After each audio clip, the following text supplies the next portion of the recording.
RPS 76తో విత్తన శుద్ధి. మిర్చిలో విత్తన శుద్ధి చేయకముందుకు గింజలు ఇలా ఉంటున్నాయి. ఎరుపు కలర్లో ఉంటాయి గింజలు.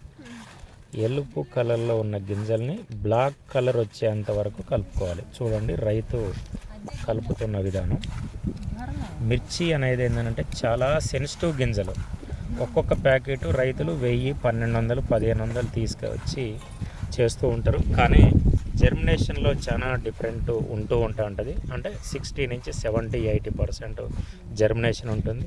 దానికి కనుక మీరు ఆర్పిఎస్ 76ని తోడు చేసుకున్నట్టయితే 100% జర్మినేషన్ కూడా రావడానికి అవకాశం ఉంటుంది. వేరు వ్యవస్థ కూడా బాగా డెవలప్ అవుతుంది. వేరు వ్యవస్థ అనేది ఎప్పుడైతే బాగా డెవలప్ అవుతుందో ఆటోమేటిక్గా మొక్క గ్రోత్ బాగా రావడానికి అవకాశం అనేది ఉంటుంది. తల్లివేరు అనేది బాగా పటిష్టంగా తయారు కావడానికి అవకాశం ఉంటుంది.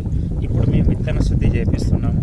కరెక్ట్గా 45 రోజులలో మళ్ళీ అంటే తోట వేయటం అనేది జరుగుతుంది. ఈ 45 రోజులలోనే రైతులు 100% రిజల్ట్ అనేది గమనించవచ్చు.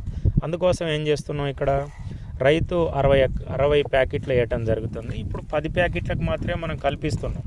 ఈ 10 ప్యాకెట్లు అనేది కడకు ఒక 2 పీకలలో పెట్టడం అనేది జరుగుతుంది. దీనికి వేరియేషన్ అనేది కూడా ఇక్కడ రైతులు గమనిస్తారు. మీరు పేరేం పేరన్నా? వీరస్వామి గారు రైతు, అండ్ మా అన్న వీరన్న గారు రైతు. వీరస్వామి కలిసి వీళ్ళిద్దరూ అన్నదమ్ములు మంచి వ్యవసాయం చేస్తూ ఉన్నారు. చాలా ప్రోగ్రెసివ్ ఫార్మర్స్ వీళ్ళిద్దరికి కూడా విత్తన శుద్ధి అనేది మనం చేపించడం అనేది జరుగుతుంది. కాబట్టి రైతు సోదరులందరూ కూడా రానున్న రోజులలో విత్తన శుద్ధి చేయకుండా మిర్చి గింజల్ని నాటకూడదు. నమస్తే అండి, నమస్కారం.